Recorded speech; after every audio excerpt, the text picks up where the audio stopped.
Hat man uns denn nicht gemeldet?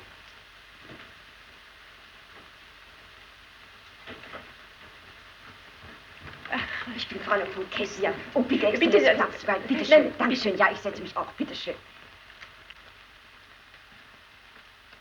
Ich soll Ihnen ausrichten, Exzellenz, dass Frau Oberin unendlich bedauern. Oh. Frau Oberin ist unpässlich. Oh, das tut mir leid. Ja, Frau Oberin hätten Exzellenz zu gerne selbst empfangen. Frau Oberin bitten vielmals um Verzeihung. Bitte, bitte sehr. Sagen Sie nur, Frau Oberin, ich hätte meinerseits auch sehr bedauert. Aufrichtig bedauert. Hätte sehr gern unsere kleine Nichte selbst vorgestellt. Manuela, mach einen Knicks. Guten Tag. Na, bist ja mächtig groß für deine 14 Jahre. 14,5. Oh. Und ja, wie geht's denn mit dem Lernen? Die Erziehung ließ ja bisher leider manches zu wünschen übrig. So. Sie ist ein halbes Waisenkind. Gott, ja, mein Schwager ist ja gewiss ein guter Mensch. Aber wie eben nun einmal die Herren Offiziere sind. Sie wissen ja, von Jungmädchenerziehung verstehen Sie leider gar nichts. Meine arme Schwester starb leider zu früh. Ja, sie ist schon etwas sonderbar empfindlich und hat ihre Gedanken nie beisammen. Na, Kindchen, weine nur ein bisschen, das schadet nicht. Vergeht gleich, wenn du erst ein wenig eingelebt bist. Manuela, nimm dich doch zusammen. Soldatentochter und weinen.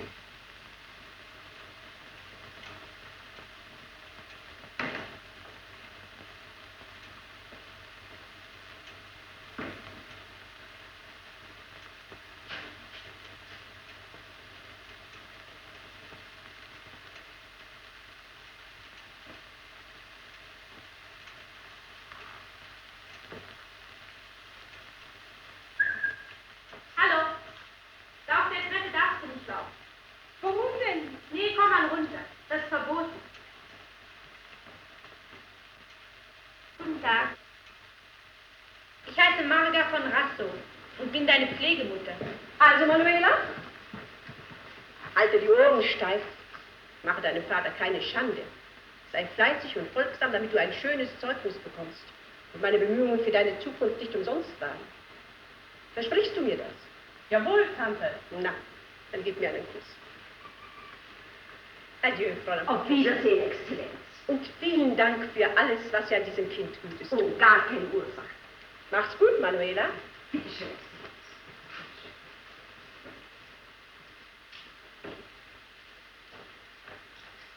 So, komm, hier geht's lang.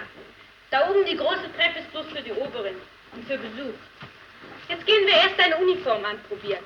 Die Alte weiß schon Bescheid. Das ist ganz oben im 4. Stock. Also alles Weitere werde ich dir dann zeigen. Aber du, dafür musst du dich auch mal erkenntlich zeigen. Ja, Marga. Morgens musst du mir mein Waschwasser aufs Zimmer bringen. Ach, das ist bloß die 7. Klasse. Die Kleine.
von Beckendorf. Ha, ich heiße Ilse von Dreischke. Weißt du schon, in welchen Schlafsaal du kommst? Ja, Marga sagt zu Fräulein von Bernburg. Da bin ich ja auch.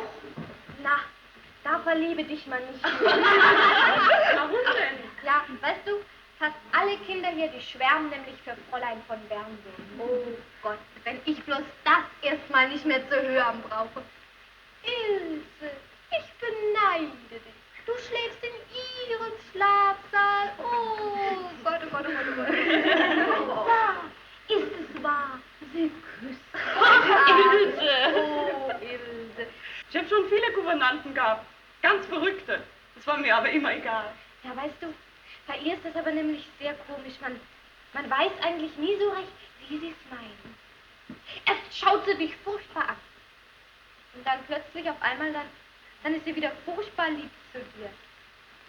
Sie ist beinahe unheimlich, die Bernburgerin. Ach, Ilse, du sollst doch nicht immer die Bernburgerin sagen. Ach du, sei froh, wenn ich nicht sage, die Goldige. Wie die anderen. Was meinst du denn, so komm doch schon endlich. Lass sie doch, sie muss Na komm, du, die ist eigentlich sehr niedlich, ne? Sie ist furchtbar dumm. Was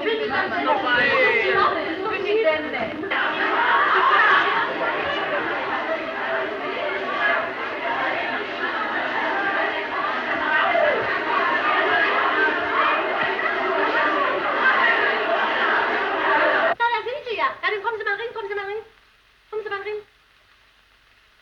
Sie sind also Nummer 124. Ziehen Sie sich mal aus.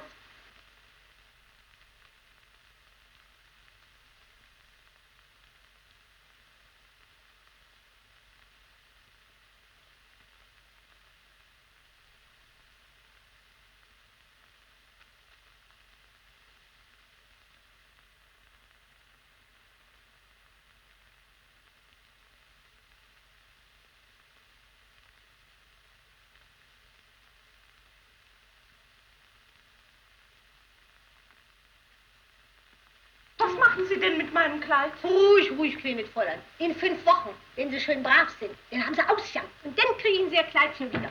So, nun kommen Sie mal her, nun gehen Sie mal hier, gehen Sie mal hierher. Gehen Sie hierher und setzen sich auf den Stuhl. So, nun kommt der Haar an.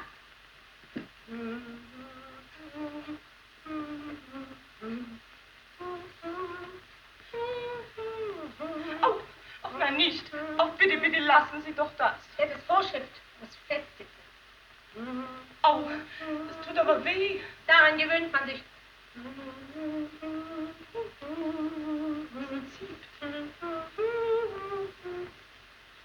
Hey, die Haarnadeln. Haarnadeln sind auch Vorschrift. Merken Sie bald nicht mehr. So, nun kommen Sie mal mit, nun kommt das Kleid. Kommen Sie mit, kommen Sie mit. Hier ziehen Sie mal das Kleid über.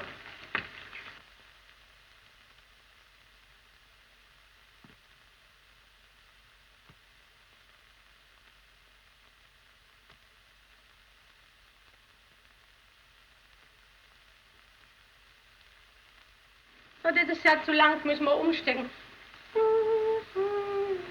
Das ist doch ein getragenes Kleid. Natürlich.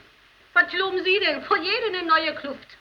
Das wäre nicht sparsam. Da würde uns Fräulein vom Kästen schön kommen. Nee. So nobel sind wir nicht. Wenn hier eine abgeht, dann vererbt sie das Kleid auf die nächste, bis es mal hin ist. Sie, was heißt denn das? Das ist doch ein Herz und Buchstaben. EVB? Das heißt Elisabeth von Bernburg. Das Fräulein, der das Kleid gehört hat. Sie hat auch für Fräulein von Bernburg geschwärmt.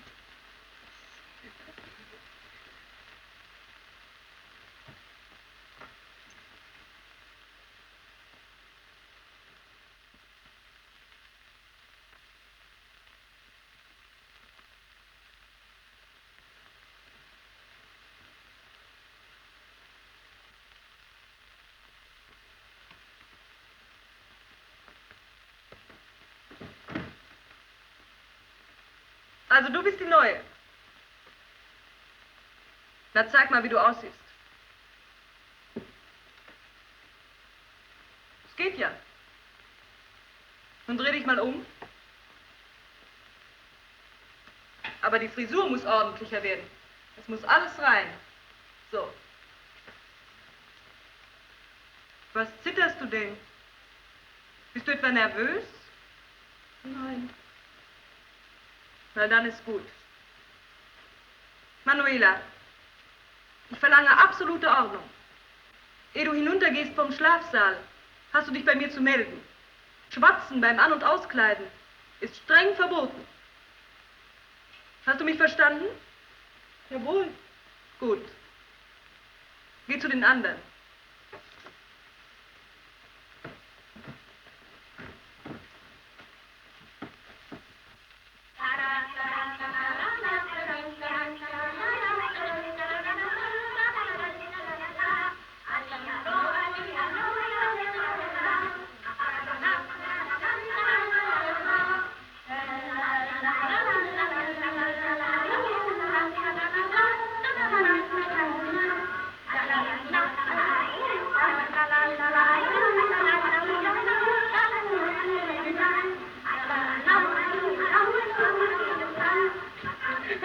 Das hier ist dein Schrank. Der Schlüssel steckt. Mach auf.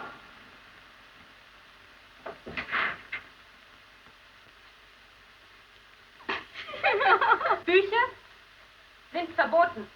Müssen abgegeben werden. Warum denn? Hast du Geld? Ja, etwas. Gib her.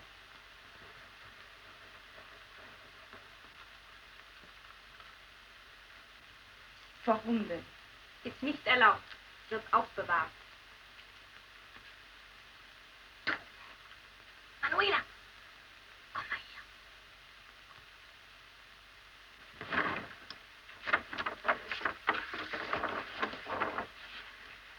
Fein, was? Du, die Mia, die hat sich die Henny Porten hingehängt. Aber ich habe mir den Albers hingeklebt. Du, der hat so furchtbar viel... Na, wie heißt denn das noch?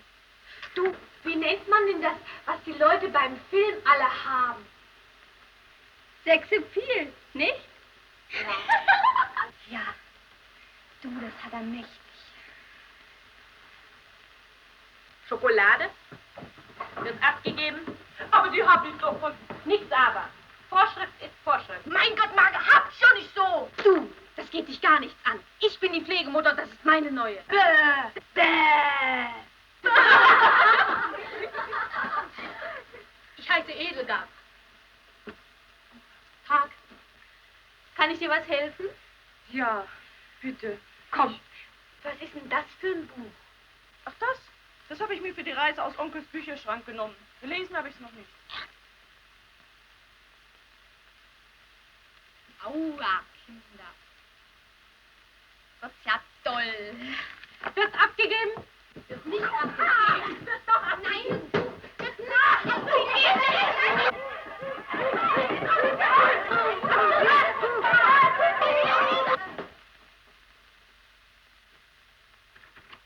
Was ist das für eine Unordnung? Marga? Jawohl, Frau von Kisten. Etwas Verbotenes? Jawohl, Frau von Kisten. Dann schaff die Sachen da weg.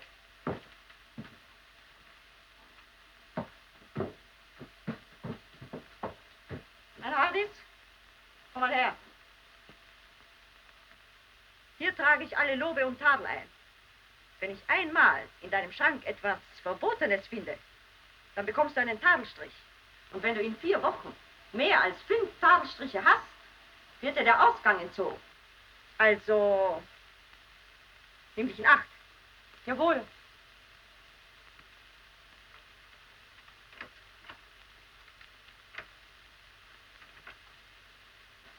Wegtreten!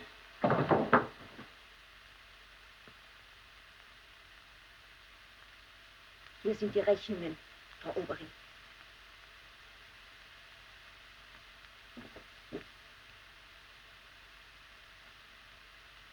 Frau Oberin, bitteschön.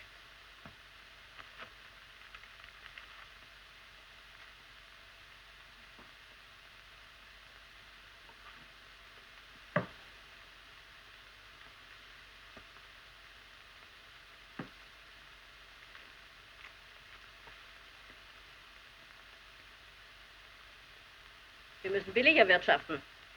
Der Haushalt ist viel zu teuer. Ja, Frau Oberin, wir tun das Äußerste. Die Kinder klagen schon über Hunger.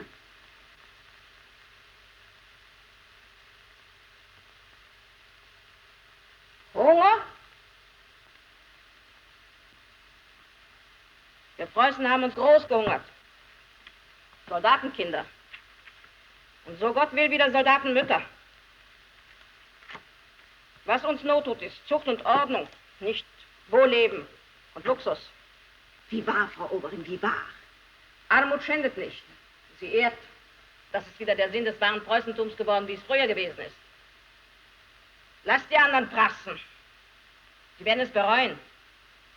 Weißt du, am liebsten esse ich Hasenbraten gespickt. Und nachher, da macht unsere Köchin so einen dicken Streuselkuchen. So dick. Nee. Doch. Mohrenkopf mit Schlagsahne schmeckt viel schöner. Durch Zucht und Hunger. Durch Hunger und Zucht werden wir wieder groß werden. Oder gar nicht. Meine Mutter hat geschrieben, sie haben vorige Woche geschlachtet. Aber warum darf man meiner Mutter kein ganzes Schinken schicken? Soll doch keiner besser haben wie der andere. Wieso besser? Wenn man meiner Mutter ein ganzes Schinken schickt? Du weißt doch, dass es viele Kinder gibt, deren Eltern es nicht mehr so gut haben. Ja, ich würde doch was von meinem Schinken abgeben. Ich bin doch gar nicht so, dass ich alles allein essen will. Mensch, du streichst da so viel Butter weg. Ach, Erbarmung, ein halbes Pfündchen Butter für 50 Fräuleins. Ach Gott, nee, die Mädchen sind ja auch Schafchens. Die getrauen sich nichts zu sagen. Das ist von wegen die Zucht und Ordnung hier. Ja, ich will schon, wir sollen uns großhungern.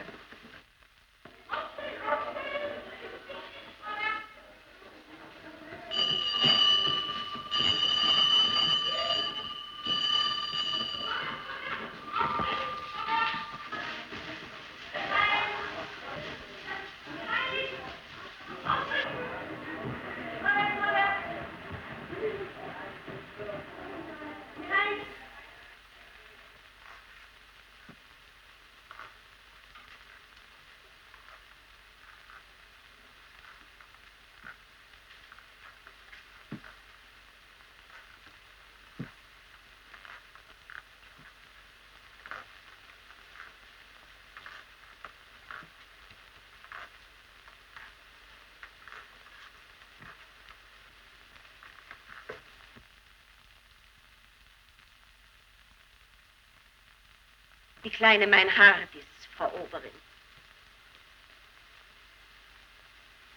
So? Naja. Aufstellen zur Andacht. Vorwärts. Anschließen. Vorwärts.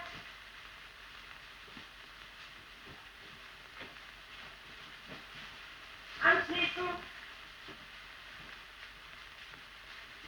Der Einbein links.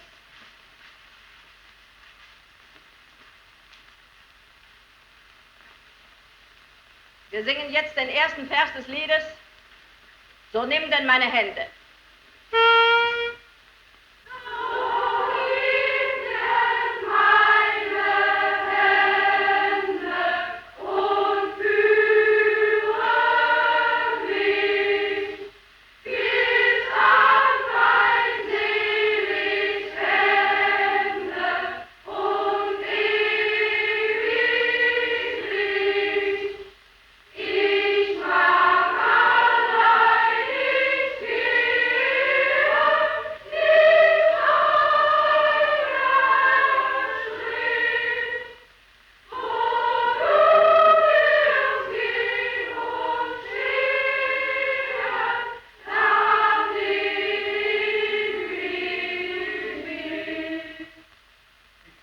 Ich ermahne euch, euer Herzen und Hände zu erheben, eure Sünden reumütig zu gedenken, eure Verfehlungen Zerknirschung zu bekennen und Abbitte zu leisten bei unserem Vater im Himmel. Amen.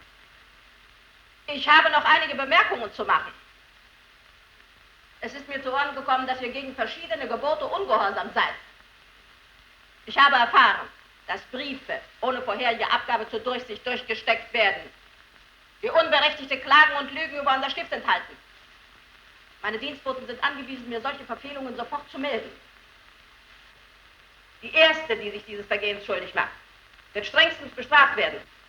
Der Ausgang wird ihr entzogen und das Tragen der Uniform wird ihr verweigert werden.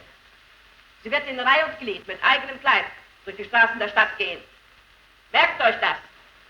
Stellt sie euch bloß mal nackt vor. Ich warne euch.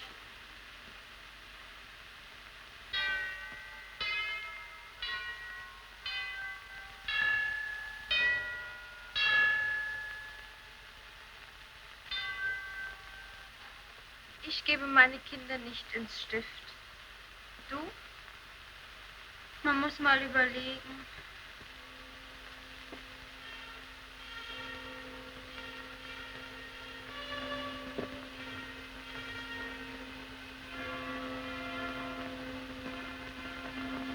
Das ist die Infanterie. Das ist die Reiterei.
Kinder, kommt mal alle her.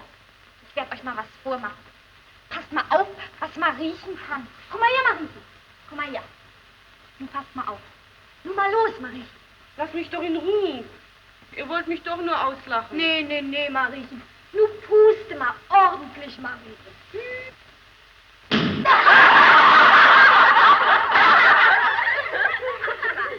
ist ein Körper, was? Ruhe! Was ist denn das für ein Lärm hier? Beeilt euch!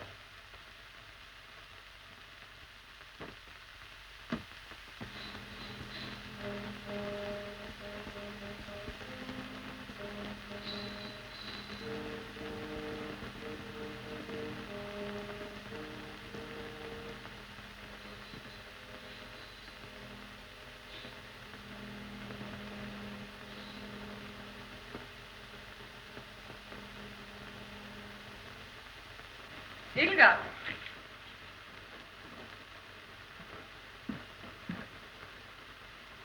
Was macht ihr denn da? Wir sprachen von der Mutter von Manuela. Die ist nämlich schon lang gestorben. Und das hat sie mir eben erzählt. Geh dich waschen.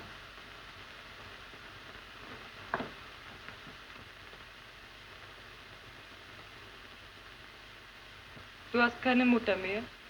Nein. Sonst wäre ich doch nicht hier. Aber ist denn das so furchtbar schlimm? Komm mal her.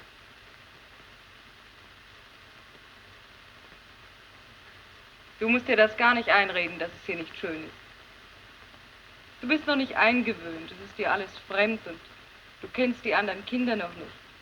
Aber das darfst du dir doch nicht von vornherein einreden, dass du hier unglücklich sein wirst. Hör mal zu. Du musst dir ganz fest vornehmen, dass du hier sehr, sehr glücklich sein wirst. Und du musst jeden Abend zum lieben Gott beten, dass er dir hilft. Willst du mir das versprechen? Ja. Na, siehst du.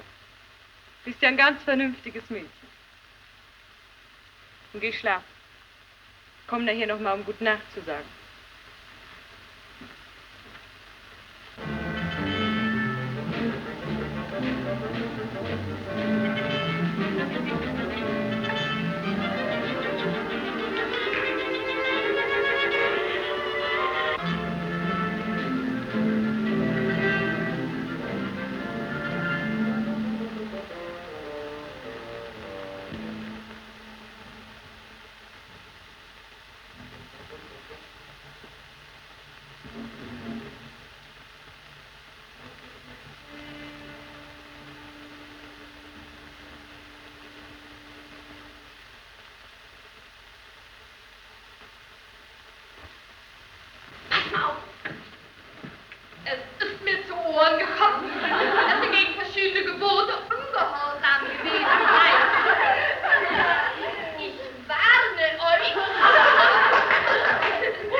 Nun, seid ihr alle fertig?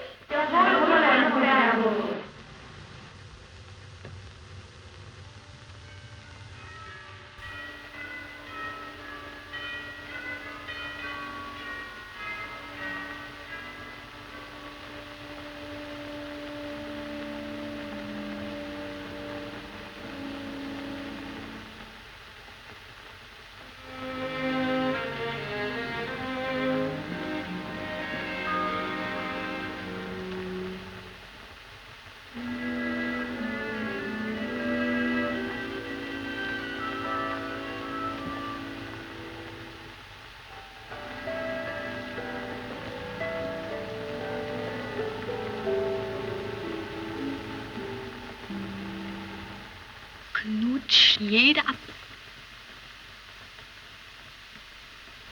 Wunderbar.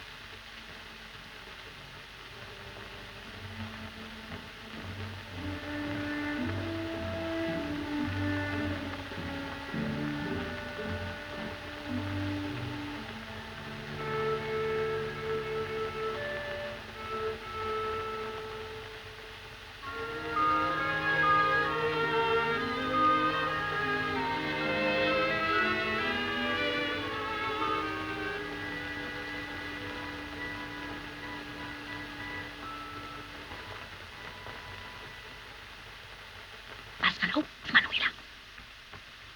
Jetzt komm ich dran.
Du weißt doch, die kleine Josie Bleicher schwärmt für mich. Pass auf. Liebste, süße Mia, lass mich bei dir sein und neben dir sitzen bei Tisch deine zärtliche kleine Josie. Das ist ja so. Marga, was habt ihr denn da für einen Zettel? Nichts. Zeig mal her. Na, wird's bald? Wie lange soll ich noch warten?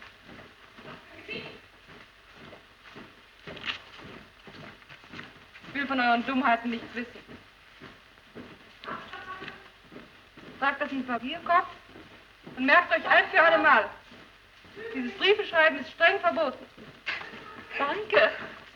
Was war denn das? Also du, das war eben furchtbar anständig von Freund von Bernburg. Ja, aber so ist sie. Furchtbar anständig. Ich versuche, den Kindern Freund und Kamerad zu sein. Ich hab's leid. Warum nicht? Wie wollen Sie da Autorität bewahren? Sie sind Vorgesetzte. Abstand müssen Sie halten. Man muss den Ehrgeiz der Kinder in geistigen Dingen zu wecken verstehen. Ausgezeichnet, Fräulein von Arco.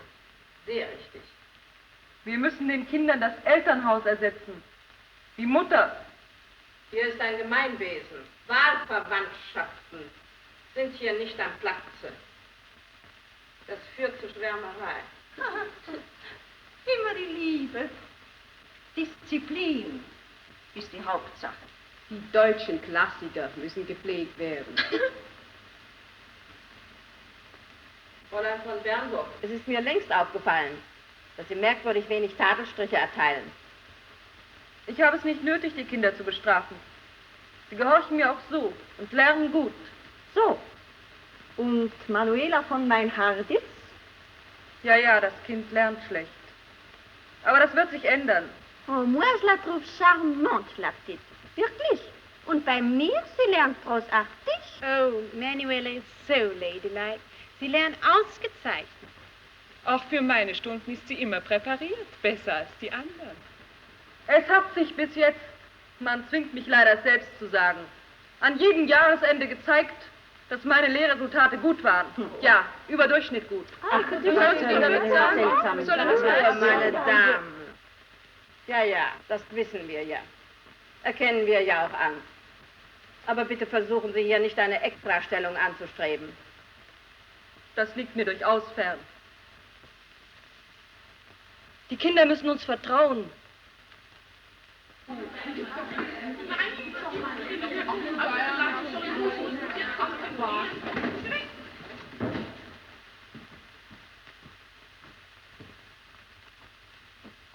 Setzen.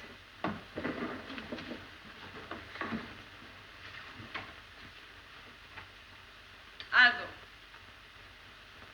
Jakob war in der Fremde bei seinem Schwiegervater Laban und wollte nun zurück mit seinen Frauen, der Rahel und der Lea und den Kindern, in seine Heimatstadt Kanaan. Wer erzählt mir die Geschichte?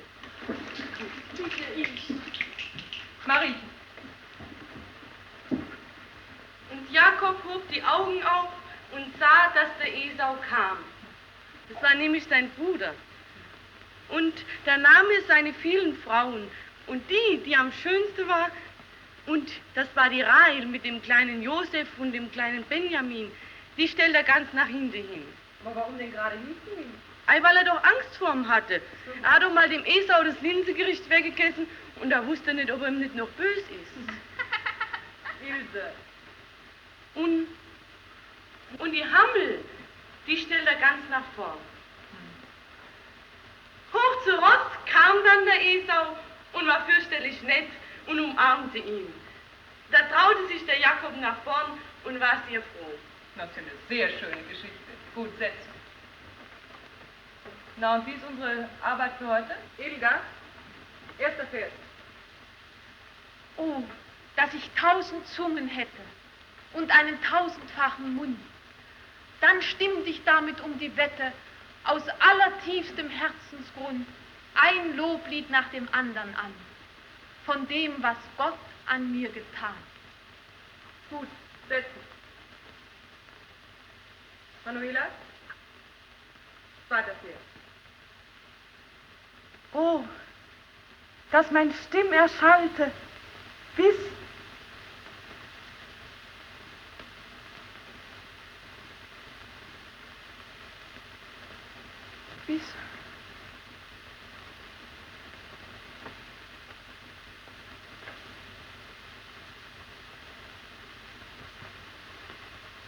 Wieder nichts gelernt.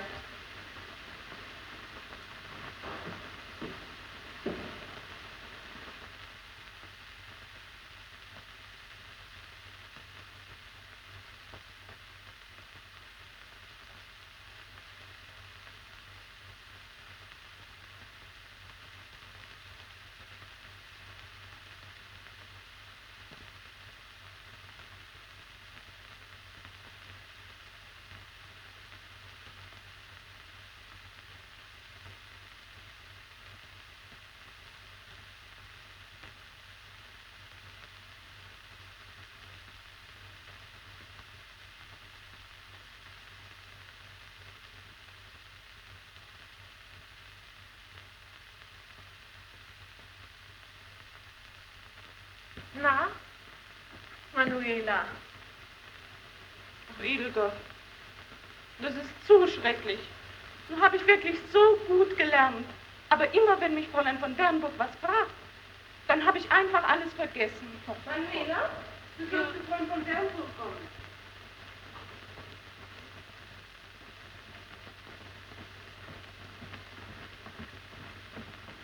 Was mag sie die denn bloß von mir wollen? Weiß nicht, Fräulein Manuela tut mir leid. Leid tut sie Ihnen? Warum denn, wenn ich fragen darf? Sie weint, glaube ich, viel in der Nacht. Das Kopfkissen ist immer ganz nass. Ach nein. Sie wird Heimweh haben. Ach Gott, nee. Ich werde kein Wort reden können vor Aufregung. Du mir ist schon ganz schlecht. Das ist immer so. Nein, nicht.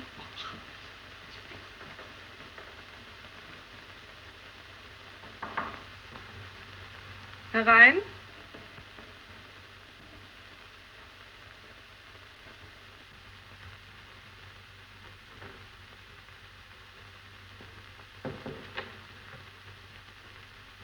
Komm mal her.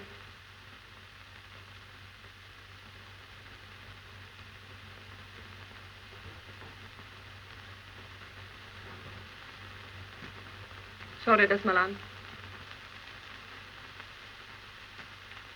Sag mal, hat man dir denn keine neue Ausstattung mitgegeben? Nein. Wo bist du denn gewesen, ehe du hier kamst? Bei meiner Tante. So, bei deiner Tante. Ja. Lauter Löcher. Tante Ehrenhardt meinte, das ginge noch. Und was meinst du? Es geht nicht mehr. Ich bin ganz deiner Meinung. Es geht nicht mehr. Na, vielleicht finden wir noch irgendwo ein ganzes Hemd für dich.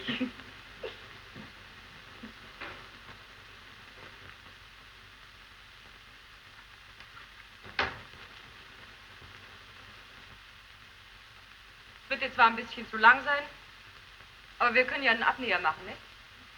Für mich? Mhm. Viel zu schade. Du dummes Kind.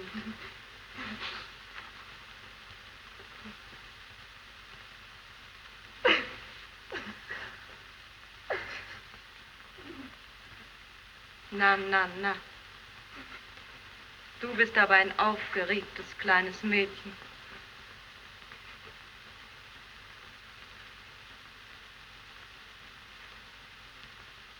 Nun komm. Wein dich mal gründlich aus. Setz dich.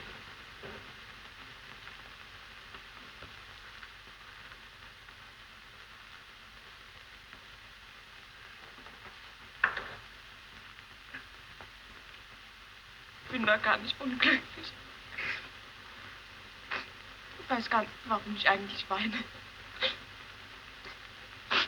Sag mal, hast du Heimweh? Heimweh? Nein. Aber weinen muss ich manchmal. Und weißt gar nicht, warum? Oder hat es einen Grund, den du mir nicht anvertrauen willst? Ihnen kann ich doch alles anvertrauen. Aber das ist so schwer zu sagen. Versuch es doch mal. Ich möchte es sehr gerne wissen. Ich weiß nicht. Wenn Sie mir abends Gute Nacht sagen und dann weggehen und die Türe zumachen zu Ihrem Zimmer, dann muss ich durch die Dunkelheit immer auf die Türe starren. Und dann müsste ich doch aufstehen und rüberkommen zu Ihnen. Und ich weiß doch, dass ich das nicht darf. Und wenn ich dann denke, dass ich älter werde und fort muss aus dem Stift und dass Sie hier bleiben und dass Sie hier jeden Abend fremde Kinder küssen. Na, du hast aber Sorgen. Ich hab Sie doch so furchtbar lieb. Und Sie sind immer so weit weg. Nie darf man Ihr Zimmer betreten und mit Ihnen reden und nie Ihre Hände nehmen. Na, Kind, nur nimm dich mal ein bisschen zusammen. Vergiss, dass du ein kleines Mädchen bist und sei ein guter Kamerad. Du weißt doch, dass ich keine Ausnahmen machen darf. Sonst werden die anderen Kinder eifersüchtig. Ich denke sehr viel an dich, Manuela. Oh, da bin ich aber froh. Na, und du wirst jetzt nicht mehr weinen? Nein, nie mehr. Na, also.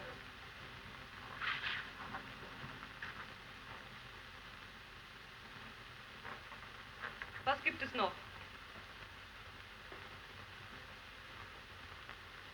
Darf ich da fragen? Hm? Sind Sie glücklich? Du kannst dir wohl gar nicht vorstellen, dass es wunderschön ist für euch Kinder zu leben. Ja, schon. Na du, aber mach mal, dass du runterkommst zu den anderen, ja? Und nimm deine Wäsche mit. Vielen Dank.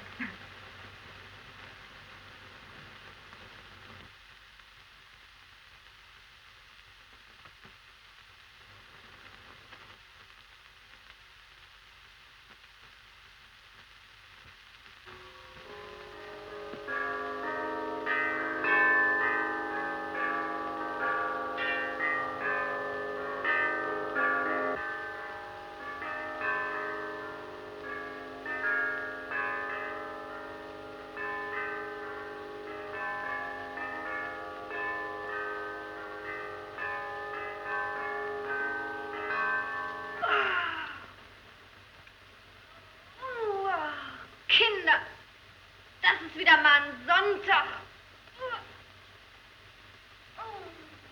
Ich soll nicht schlapp machen, schreibt Mutter.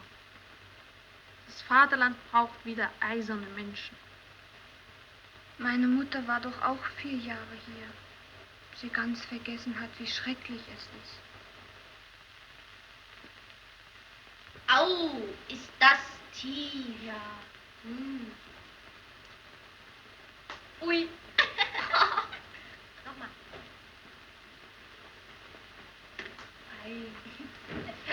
Du Mann, komm mal her. Was macht ihr denn da? Wie tief ist das wohl? Du bist aber dumm. Das kann man doch ganz leicht nach dem Fallgesetz ausprobieren. Oh fein, wie macht man das? Herrje, man zählt die Sekunden, die ein fallender Körper braucht, und dazu kommt noch die Beschleunigung der Schwere. 9,81. Das ist ja doll. Pass mal auf. Ich habe hier noch eine Knallerbse. Nee, Mensch, mach los, Kinder! Nee, ja, nee, was das? Das ist wieder Krach. Pass mal auf, Kinder. 1, 2...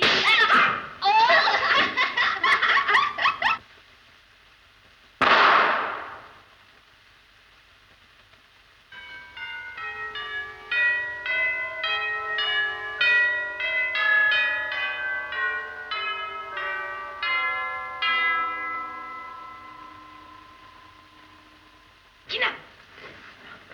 Passt mal auf. Teure Eltern, heute wieder schauderhafter Sonntag. Warum sonntags noch mehr Hunger wie alltags? Schickt bloß mal Fresskiste eurer zärtlich liebenden Ilse. Na du, wenn die Oberin den Brief in die Finger kriegt. Ach Mensch, du, den kriegst du nicht. Den schmugge ich durch, verstehst du? Na, Kinder? Schöner Sonntag heute, was? Ja, sehr. Dann macht ihr schöne Arbeiten. Und zeig mal her. Sehr gut, sehr gut. Und du? Auch sehr hübsch. Na, Mariechen, und deine Strümpfe, lass mal sehen.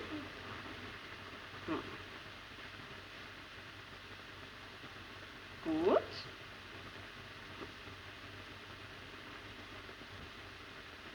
Auch sehr gut.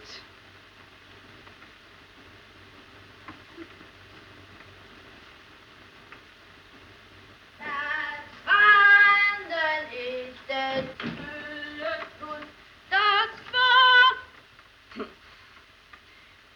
Na, zeig mal deinen Strumpf her. Sehr gut. Dafür bekommst du einen Lobstrich. Na, auf Wiedersehen, Kinder. Aber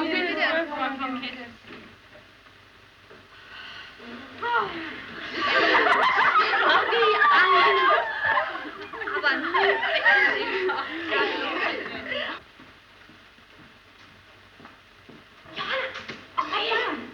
Johanna, du musst mir den Brief durchschmuggeln, Johanna. Nee, aber nicht erwischen lassen. Komm her. Aber na, ihr wisst doch, Fräulein Ilschen, wer Sie sind, ich werde ihm besorgen. Vielen Dank, Johanna. Auf Wiedersehen. Vielen Dank.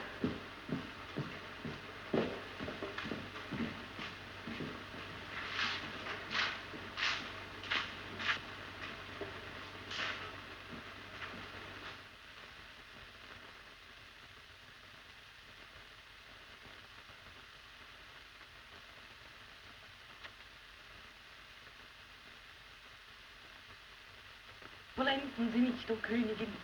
Ich habe in einem langen, schweren Traum gelegen. Ich liebte. Jetzt bin ich erwacht. Ach, Manuela, bist du schön. Glaubst du, dass ich ihr gefallen werde? Ich muss ihr doch gefallen. Aber natürlich. Pass mal auf, du. Heute. Da werde ich aber nicht stecken bleiben. Vollenden Sie nicht, o Königin. Ich habe in einem langen, schweren Traum gelegen. Ich liebte. Jetzt bin ich erwacht. So allein, Madame? Rasender! Und keine ihrer Frauen zur Begleitung? Zu welcher Kühnheit führt sie meine Gnade? Die schönen Tage von Aranjuez sind nun zu Ende. Eure königliche Hoheit verlassen es nicht heiterer.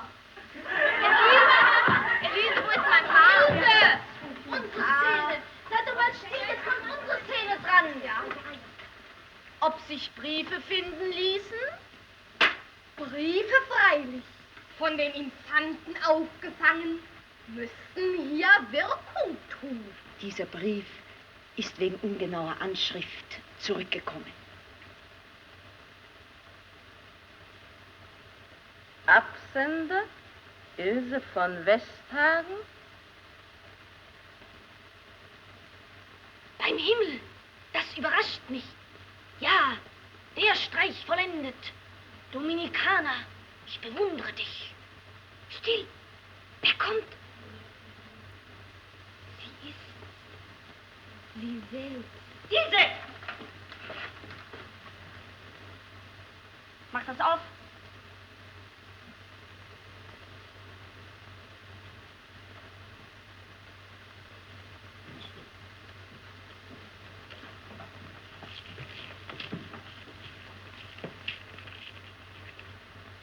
Gib her.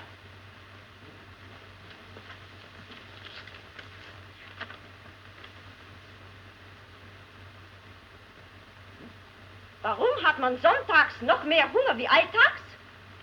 Na, das sind ja reizende Sachen. Ich will dir mal was sagen. Kinder, die Lügen über das Stift verbreiten und Briefe durchschmuggeln, dürfen nicht Theater spielen. Sieh das aus. Ich darf nicht mitspielen? Nein. Es ist ja noch ein wahres Glück, dass dieser Brief seine Adresse verfehlte. Deinen Eltern bleibt wenigstens der Kummer über ihr undankbares Kind erspart.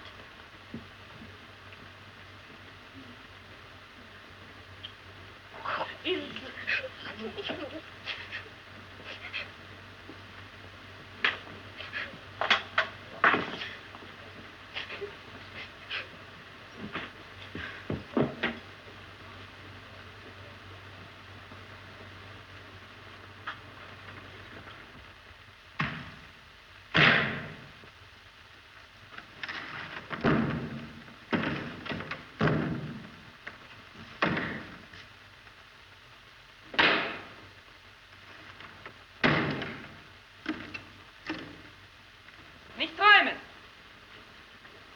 Künftighin steht Carlos meinem Throne näher. Nein, Kind, wie oft soll ich euch denn noch sagen?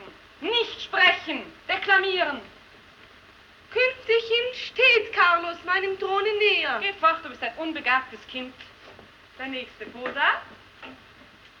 Komm, sprich den Satz, wo du immer stecken bleibst. Los. Ja, das kann ich jetzt sehr gut. Na, schön. Kinder, ein Federstrich von dieser Hand und Ein Federstrich von dieser Hand und auf die Knie jetzt Arme ausbreiten. ich dachte, Nicht denken, gehorchen. geben Sie Gedankenfreiheit. Fräulein von Athems. Jawohl. Klein Eboli, komm, Kind. Komm, sprich dein Sätzchen. Oh, Karl, wie grausam spielen Sie mit mir. Nein, Mädel. Sieh mal, an dieser Stelle, nicht wahr, musst du den ganzen Zauber weiblicher Verführungskunst spielen lassen, nicht? Pass mal auf. Sie sind, nicht wahr? Jetzt hör mir mal zu. Oh, Karl, wie grausam spielen Sie mit mir. Entschuldigen Sie, Fräulein von Athems, wenn ich störe, aber es geht los.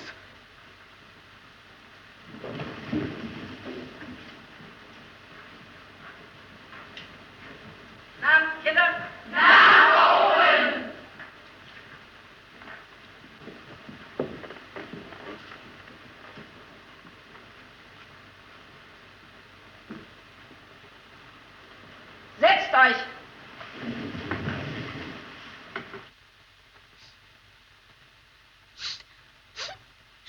Meinen Hans lasse ich Ihnen aber nicht da.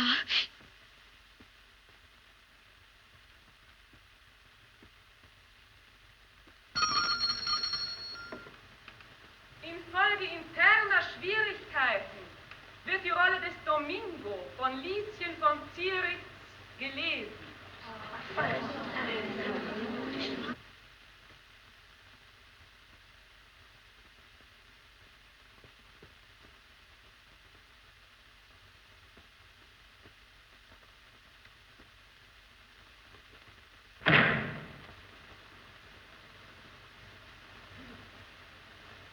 Die schönen Tage in Aranjuez sind nun zu Ende. Eure königliche Hoheit verlassen es nicht heiter. Komm mal her.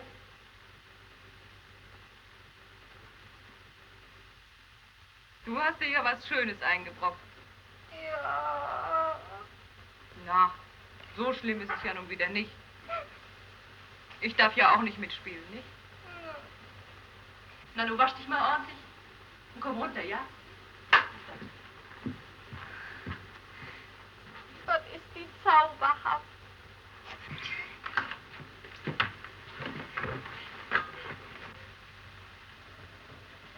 So ist endlich da der Augenblick.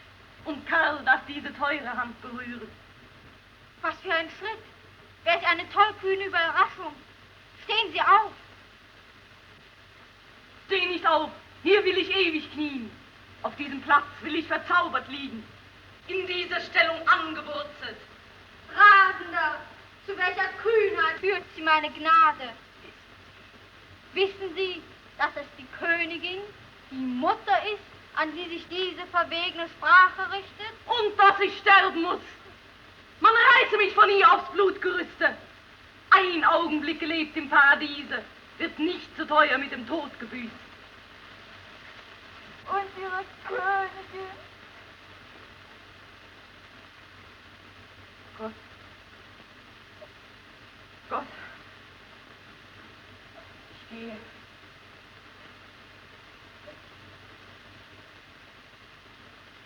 Ich will sie ja verlassen.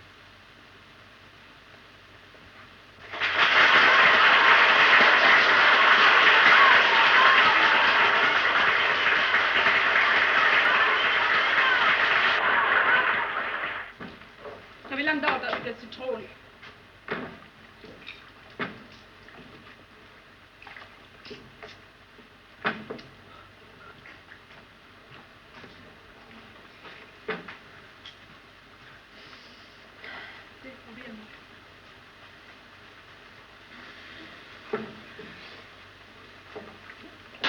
Na, du hast ja einen schönen Punsch zusammengebraut. Na, ich glaub dir wohl, das ist doch Punsch. Da wird ein ja übel.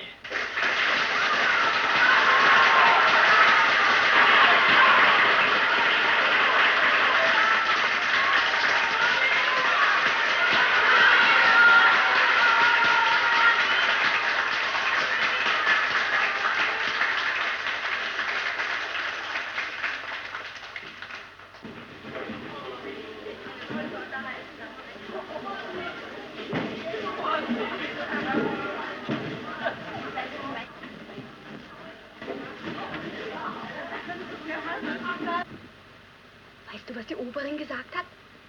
Schöne Beine hat sie, schöne Beine hat sie. Du, was hat denn Fräulein von Bernburg gesagt? Du, es war merkwürdig. Die Bernburgerin, die hat die ganze Zeit überhaupt kein einziges Wort gesagt. Aber du, Augen hat die gemacht, sag ich dir. Augen hat die gemacht, das kannst du dir ja nicht vorstellen.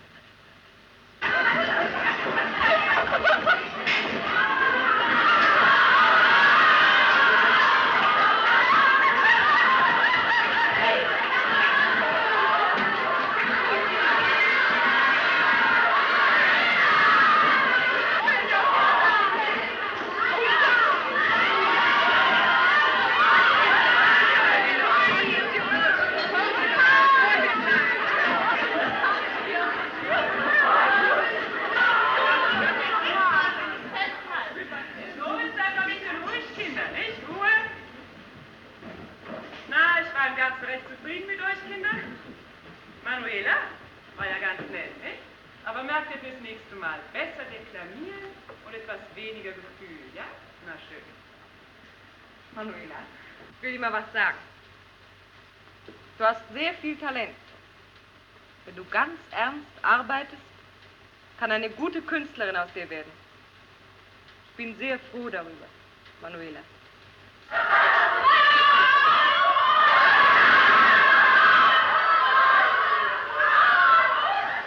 Die Kinder, sie haben verrückt gespielt. Encore une fois, Madame. Es ist wirklich eine sehr gute Übung für die Kinder, die Schillerschen Verse zu sprechen. Nicht wahr, gnädige Frau? Es geht eben nichts über unsere deutschen Klassiker. L'Hamlet, Fuente Sweet. Oh, elles ont tellement bien joué, tellement bien parlé, n'est-ce pas? Elles étaient toutes charmantes. Oui, oui. Und wir müssen Ihnen so dankbar sein, Frau Oberin. Oh, es ist wirklich ein großes Glück für die Kinder, dass wir es so gut bei Ihnen haben, Frau Oberin. Wir tun unser Möglichstes mit unseren bescheidenen Mitteln. Ruhe! Eure Majestäten, Durchlauchten, Exzellenzen und so weiter. Ich bin sehr befriedigt, dass es euch gelungen ist, auch ohne mein persönliches Mitwirken, den Beifall der Stiftskommandierenden und ihrer Gäste zu erringen. Ich spreche euch dafür meine Anerkennung aus. Die Helme, Säbel und Stiefel waren sehr blank geputzt. Und auch sonst hat eigentlich alles ganz gut geklappt. Nicht? Nur etwas straffer. Aber ihr habt eure Sache sehr gut gemacht. Vor allem unseren Carlos. Prost, Manuela!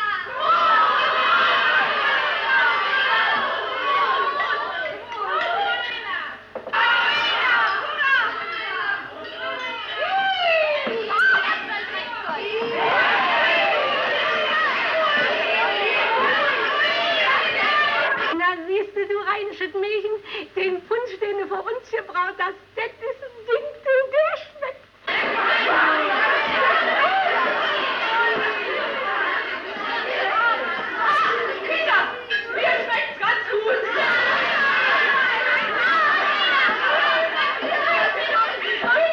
Ich bin schon ganz selig.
Na, heute sollen Sie sich noch mal vergnügt sein lassen. Ja, ich glaube, es tut den Kindern ganz gut, wenn sie sich mal richtig austoben. Kissen.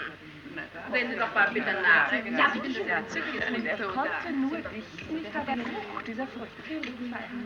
Ich habe mich ja eigentlich gewundert. Schiller ist doch manchmal etwas sehr leid.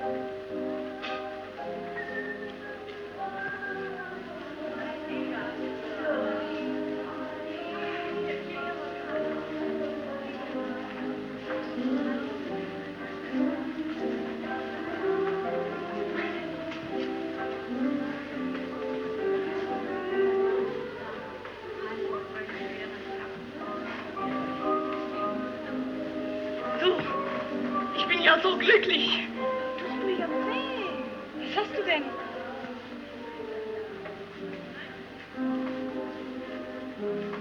EVB?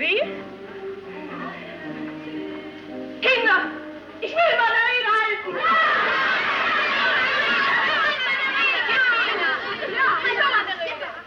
Ich liebe euch alle. Soll ich euch was verraten? Ja.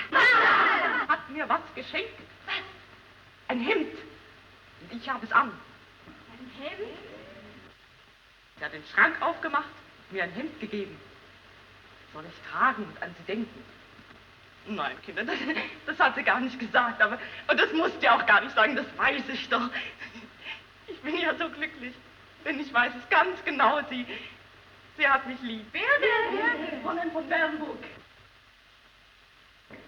Mir ist alles andere gleich. Jawohl, sie ist da. Sie hat mich lieb. Ich fürchte mich vor nichts. Hier, alle sollen's wissen. Unser allergeliebte, einzige Fräulein von Bernburg soll leben. Ist sie toll geworden? Leben soll sie. Hoch, hoch, hoch. Ein Skandal. Wie schrecklich, dass die arme Manuela war so besoffen. Ach, mon Dieu. Manchmal, man muss eben trinken. Man hat Ärger, man hat Sorgen. Ah, ich kann das sehr gut verstehen. Wenn ich hier etwas zu sagen hätte, dann müsste Manuela heute noch das Haus verlassen.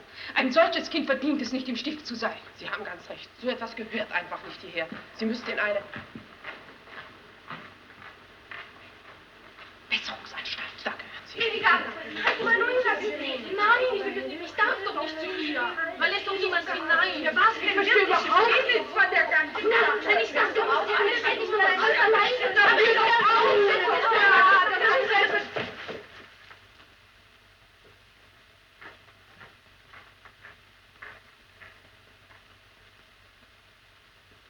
Also ich würde Sie raten, etwas vorsichtiger zu sein. Oh, bitte, keine guten Ratschläge. Ich habe es satt, vorsichtig zu sein. Aber ma chère, Sie werden doch nicht Ihre eigenen Interessen riskieren? Für dieses Kind? Vielleicht doch. Aber mon Dieu, warum denn? Warum denn? Weil ich es nicht ertrage, dass ihr Unrecht geschieht. Achtung!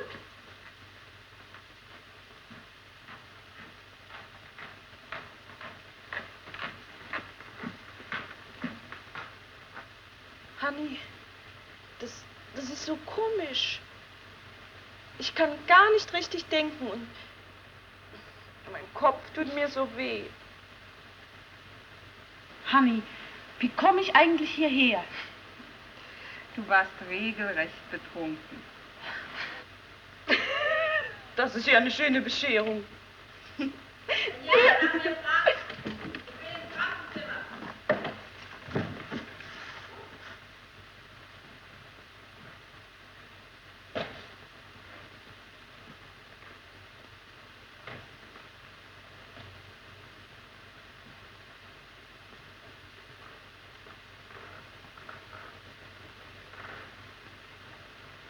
Schämst du dich nicht?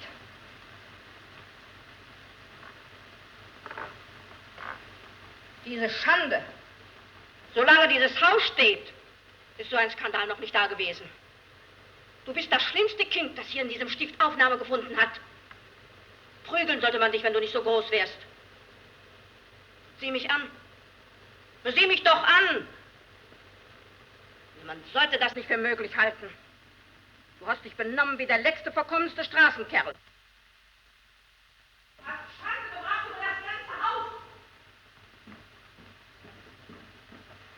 Wo ist Frau Oberin? Verfluchen wollte man so etwas wie dich. Pardon. Ausmerken von der menschlichen Gesellschaft. Wirklich das letzte mit Aufnahme von Deine Strafe wirst du später erfahren. Dass du gegen Fräulein von Bernburg gesündigt hast, das wirst du ja wohl wissen. Das wird sie dir niemals verzeihen.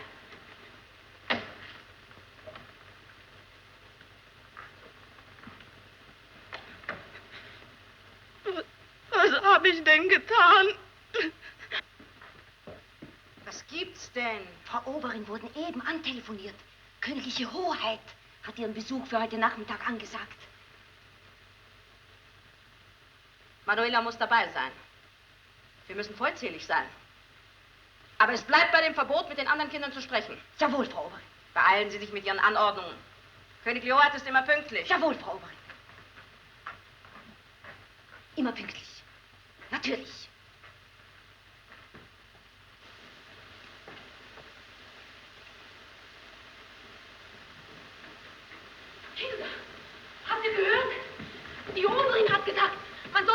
Manuela verflucht. Mein Gott, die arme Manuela. Na ja, aber sie hätte sich auch nicht so aufführen brauchen. Du bist immer so gemein gegen sie. Du, lass mich in Ruhe. Das ist doch wahr. China, habt ihr die oberen Brüllen gehört? Toll, sag ich euch. Habt ihr schon von Manuela gehört? Gemeinheit! Ruhe!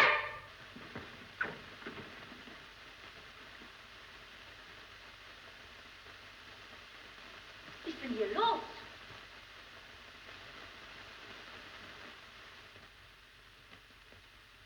Starrt ihr mich so an? Ich habe euch noch, ehe die Frau Prinzessin kommt, eine Mitteilung zu machen. Es ist ein sehr trauriger, unerhörter Fall von Unbotmäßigkeit vorgekommen. Es wäre der Wunsch der Frau Oberin gewesen, euch den Umgang mit dem betreffenden Kinde ganz zu ersparen. Aber in Anbetracht des hohen Besuchs soll eine Ausnahme gemacht werden. Und Manuela von Meinhardis wird herauskommen aus dem Krankenzimmer. Frau Oberin verlässt sich auf euer aller Taktgefühl und erlässt den strengen Befehl, keinerlei Umgang mit ihr zu pflegen. Wer das Wort an Manuela richtet, macht sich strafbar. Verstanden?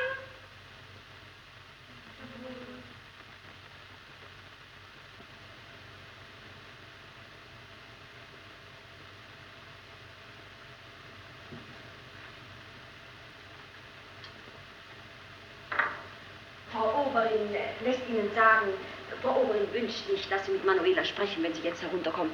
Das Kind soll nämlich isoliert werden. So.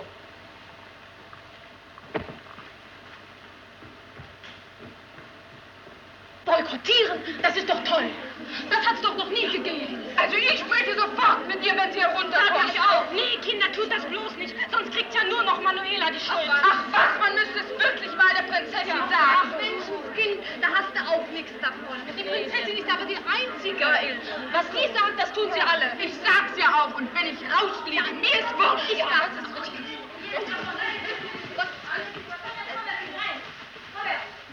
Wo ist der Manuela? Frau Diese zieht vorwärts.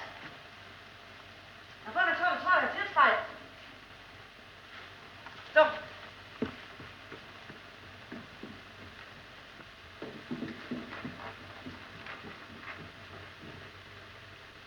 Stillgestanden! Ihre königliche Hoheit ist soeben vorgefahren.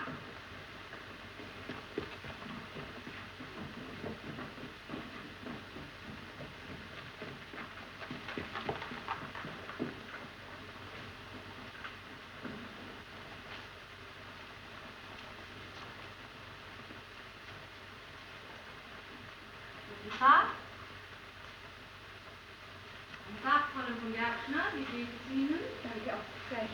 Farbfräulein von Arten. Fräulein von Bernhard, wie geht es Ihnen? Danke, ausgezeichnet.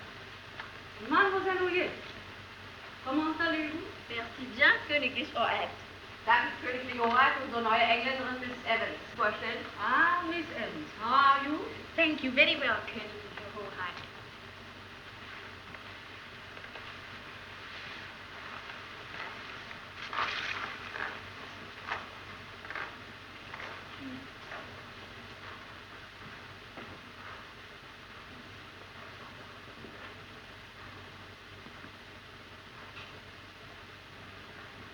Na, nu wär ich mal raufgehen und mir die Parade ansehen. So eine Hoheit ist doch immer noch was Schönes. Also du hast gesagt, du wirst es ihr sagen. Ja, ich sag's dir bestimmt. Stimmt, doch jetzt. Ja, natürlich. Jetzt müssen Sie aber sagen, du. Ja. Schnell.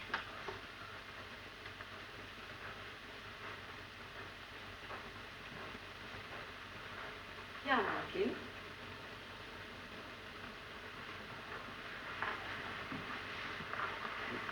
Es ist ein erhebender Anblick, so viele glückliche Kinder zu sehen. Durchaus, königliche Hoheit.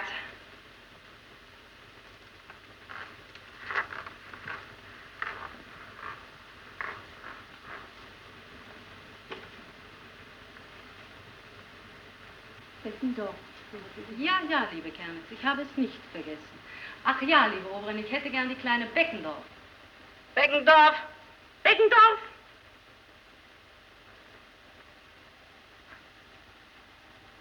so, du bist die kleine Beckendorf. Nun, wie gefällt es dir denn hier? Natürlich schön, natürlich. Mein Hades. Ach ja, richtig. Wie hieß sie doch? Mein Hades. Ach ja, richtig, liebe Oberin, die kleine Mein Hades. Mein Hades. Mein Hades.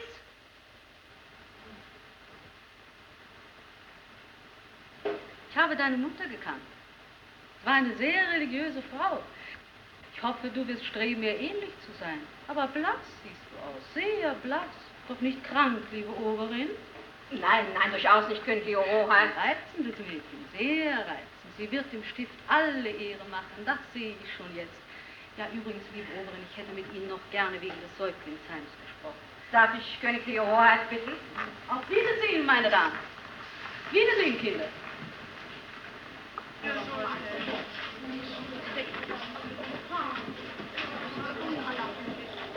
Erst hast du einen großen Mund gehabt und nun hast du überhaupt nichts gesagt. Warum? Ja, wenn die Oberin doch überhaupt nicht dabei gewesen wäre. Ja, lächerlich. Damit nichts zu tun. Ja. Ihr Pfeif, verstehst du? Ja. Dann behältst bitte. Quatsch, ich bin eben gut erzogen. Nein, nein. Wenn ich keine Rücksichten zu nehmen hätte auf die Frau Prinzessin, dann würde ich Manuela heute noch aus unserer Anstalt entfernen. Verzeihung, Frau Oberin, aber ich sehe den Fall anders. Ich kenne Manuela und die anderen Kinder besser als Frau Oberin. Ich stehe den Kindern nahe. Ich liebe die Kinder. Und schenke ihnen meine Hemden. Manuela ist sehr schlecht mit Wäsche ausgestattet. Genügt die Wäsche nicht, die ein Kind mitbringt. Dann schreibt man an die Mutter. Das Kind hat keine Mutter.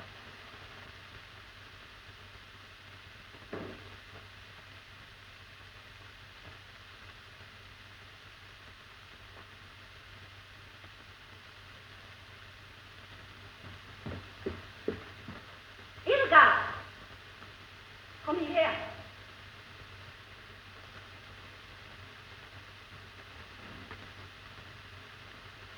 Komm da herein.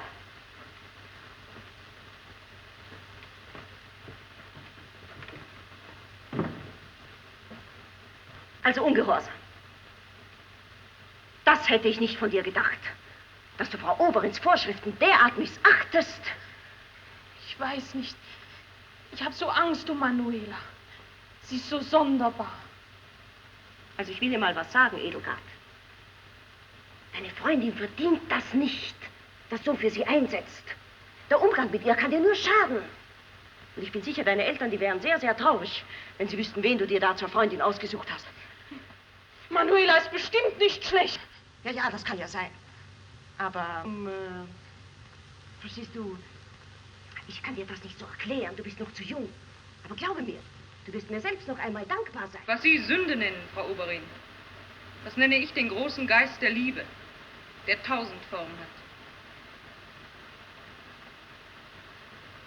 Gerade in diesem Alter sind junge Mädchen doch besonders anlehnungsbedürftig.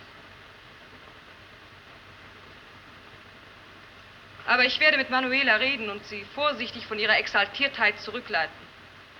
Exaltiertheit nennen Sie das. Fräulein von Bernburg, sehen Sie nicht ein, dass der Kontakt zwischen Ihnen und Manuela restlos gelöst werden muss? Ich verbiete Ihnen, noch ein Wort mit Manuela zu reden.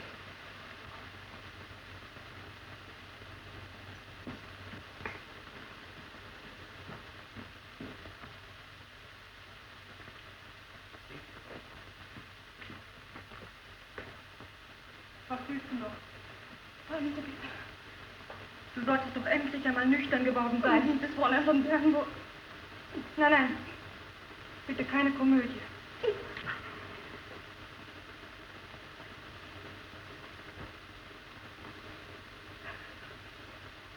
Also gut. Geh auf mein Zimmer und warte dort auf mich.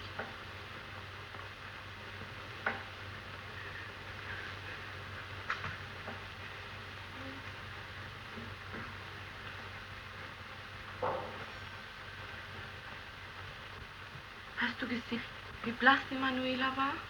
Ja, schrecklich. Und wie sie den Knicks gemacht hat, habe ich gedacht, sie fällt um.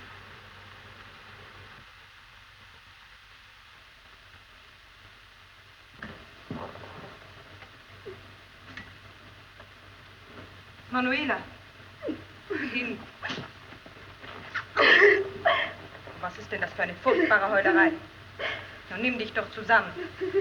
Wer wird denn so schlapp sein? Und komm, setz dich hierher. So. Und sei mal ganz vernünftig, ja?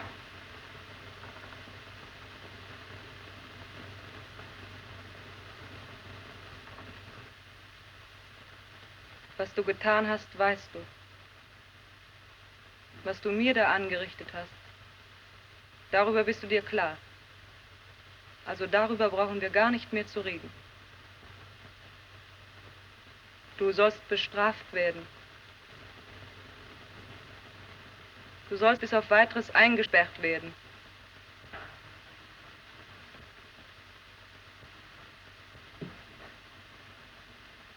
Nicht wie im Gefängnis. Du sollst im Isolierzimmer wohnen. Manuela, sei nicht ungerecht. Man verfährt doch mit dir sehr milde. Von Rechts wegen hätte man dich aus dem Stift entfernen müssen. Frau Oberin hat sehr lange darüber nachgedacht, ob es nicht das Beste wäre. Aber es soll hier noch einmal Gnade vor Recht ergehen.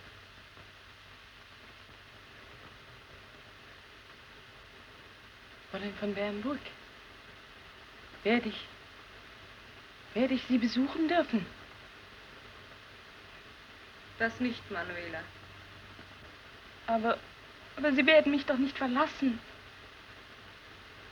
Es ist besser für dich.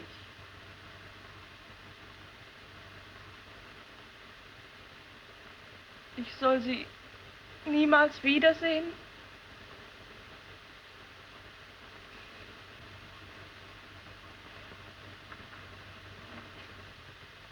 Das überlebe ich nicht.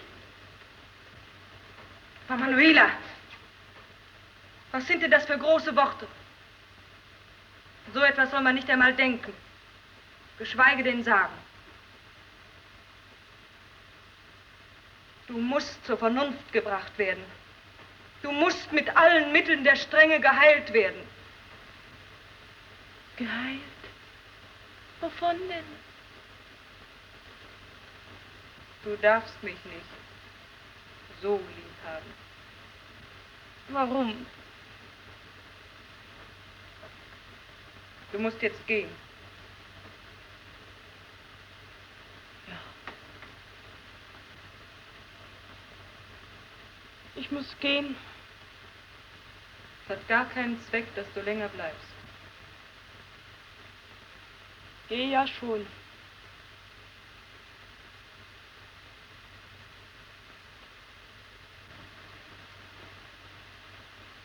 Adieu, liebes Fräulein von Bernburg.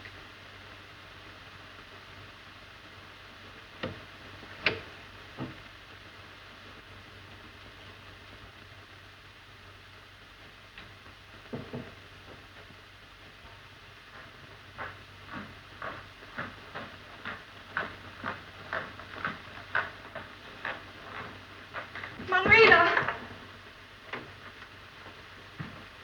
Fräulein von Bernburg, ich habe mit Ihnen zu reden.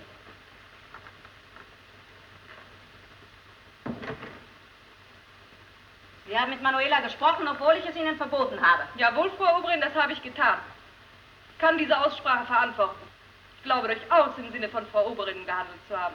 Kinder, wenn die Manuela sich was antut, das kann aber verdammt unangenehm werden für die Oberin. Wirklich? Was ist denn? Ist Manuela bei euch? Habt ihr sie versteckt? Nein. Aber das geht doch nicht. Wir müssen der Manuela helfen. Ja! Von Ihnen stammt der Geist des Aufruhrs. Ich lasse hier keine revolutionären Ideen aufkommen. Solange ich hier stehe, wird es das hier nicht geben. Ich hänge nicht an meiner Stellung. Ich weiß, dass ich hier nicht bleiben kann. Ich kann es nicht mehr ertragen, mit anzusehen, wie Sie aus diesen Kindern verängstigte, hilflose Geschöpfe machen.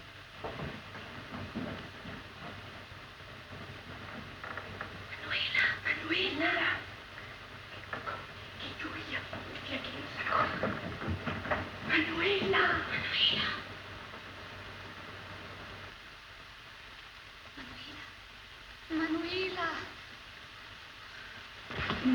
Nein. Um Gottes Willen, aber hast du Manuela nicht? Nein. Ja, wo kann sie denn sein? Vater unser, der du bist im Himmel, geheiligt werde dein Name, dein Reich komme, dein Wille geschehe, wie im Himmel als auch auf Erden. Unser täglich Brot gib uns heute. Und vergib uns unsere Schuld, wie wir vergeben unseren Schuldigern. Führe uns nicht in Versuchung, sondern erlöse uns von dem Übel. Denn dein ist das Reich und die Kraft und die Herrlichkeit in Ewigkeit. Amen. Manuela! Manuela! Manuela! Manuela!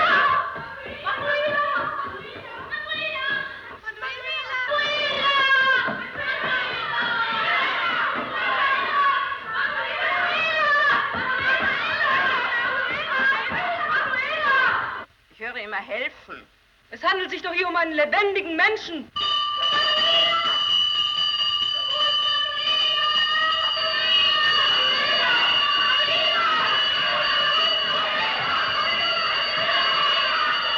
Sie verlassen heute noch die Anstalt. Manuela!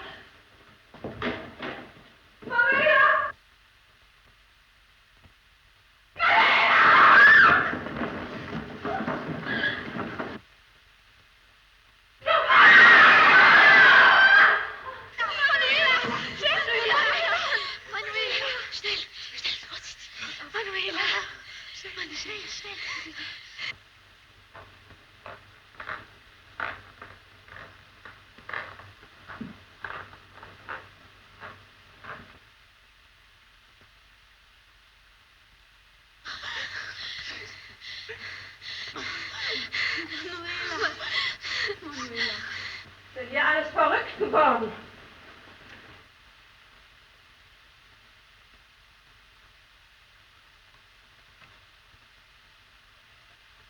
Was ist denn los? Was wollen denn die Kinder hier? Manuela wollte sich herunterstürzen.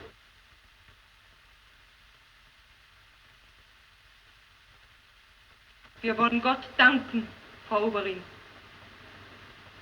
Die Kinder haben ein Unglück verhütet, woran wir beide unser Leben lang getragen hätten.